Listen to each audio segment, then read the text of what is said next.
The safe that broke her. It started with a knock. Not a friendly tap, but a sharp, insistent thud that cut through the hum of my table saw. I was in my garage, sanding a cedar bench, the air thick with sawdust and the faint tang of motor oil. My 8-year-old daughter, Lily, was outside, tending to the marigolds we'd planted last spring. Then came the scream high, raw, and hers. My heart stopped. I dropped the sandpaper and ran, the world narrowing to that sound. What I saw in the backyard turned my blood to fire. Patricia Hensley, our HOA president, had Lily by the hair, dragging her toward the flower bed, snarling about trespassing. I didn't think. I grabbed the pressure hose, tied Patricia's wrists, and let the water rip, soaking her pristine blazer and her pride. But that was just the start. Inside my garage sat a 50-year-old military safe, and Patricia wasn't after rules, she was after it. Stick around, because this isn't just a neighborhood spat. It's a decades-old grudge, a federal sting, and the night one woman's obsession unraveled her life. 6 months earlier, I'd inherited this house in Oak Ridge Estates, a tidy suburban enclave outside Richmond, Virginia. With it came the garage, my dad's old workbench, and that safe black, heavy, bolted to the floor, with faded lettering. USAF 1967. I didn't know what was inside, only that Dad made me memorize the code when I was a teen, swearing me to secrecy. Patricia showed up one humid July morning, clipboard in hand, demanding to inspect the garage. Her eyes locked on the safe like it was a bank vault. "Is that military grade?" she asked, voice sharp. I shrugged. Just Dad's old junk. But her gaze didn't waver. I should have seen it then, the hunger, the fixation. She wasn't here for HOA fines. She wanted something. The next day, Lily's scream brought me running. Patricia had her by the ponytail, accusing her of tampering near the garage. I tore Lily free, shoved Patricia into the azaleas, and grabbed the hose. Water blasted her face, her screams drowning in the spray. "Touch my daughter again," I growled, "and I'll bury you." Soaked and shaking, she staggered off, but her eyes burned with defiance.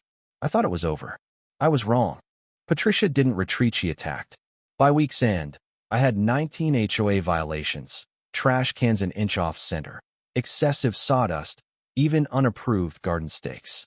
Then my security cameras caught her at 2 a.m., skulking by the garage, muttering, "It's in there." He swore it was.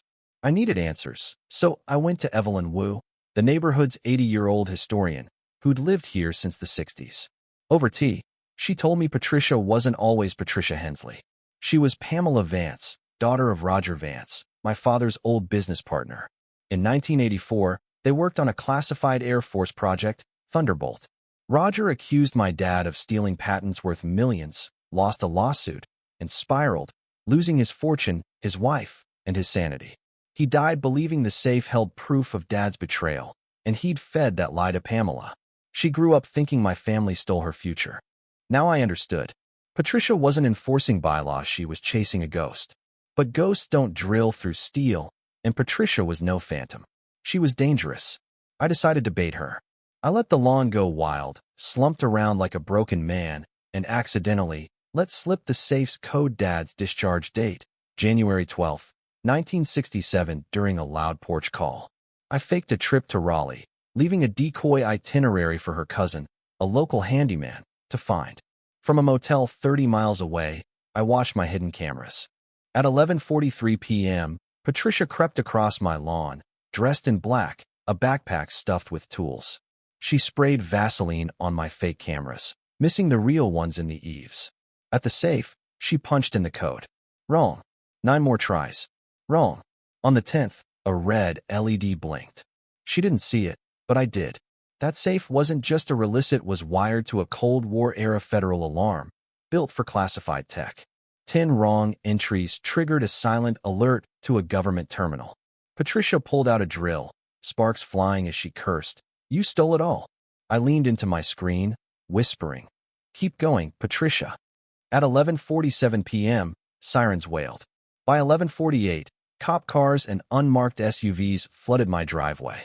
Federal agents swarmed the garage. "Drop the tool," one barked. Patricia froze, drill in hand, shrieking, "He's got weapons in there." I'm HOA. But the lead agent, a gray-haired man with a voice like gravel, wasn't buying it. They pinned her to the floor, her lip splitting on the concrete. The safe's panel read property of USAF, Thunderbolt Project. Tampering was a federal crime. An agent swiped a tablet, showing Patricia declassified patent records from 1988 public domain, worthless. Her father had known. No, she sobbed. He said it'd bring Mom back. In that moment, she wasn't a tyrant, just a broken woman, crushed by a lie. 3 months later, I watched her in court, a shadow in a jumpsuit. Charges piled up: federal property damage, false weapons reports, trespassing, attempted theft of classified materials. Her lawyer pleaded trauma, but the judge was unmoved. Your pain doesn't justify assaulting a child or endangering lives, he said. 5 years, no parole. Patricia glanced at me once, her eyes empty, like the safe had drained her soul. Back home, the safe stood scarred but sealed. I could have opened it. Dad's code was etched in my mind, but I didn't. It wasn't about the contents. It was about what it revealed. Patricia destroyed herself, chasing a myth. I chose to walk away. 6 months later, Oak Ridge healed. A new HOA board focused on barbecues, not bylaws. Lily planted daisies, her laughter back. Evelyn stopped by one day, eyeing the garage. Have you ever opened it? I shook my head. She smiled. Your dad knew some things are better left locked. That safe wasn't just steel, it was a mirror.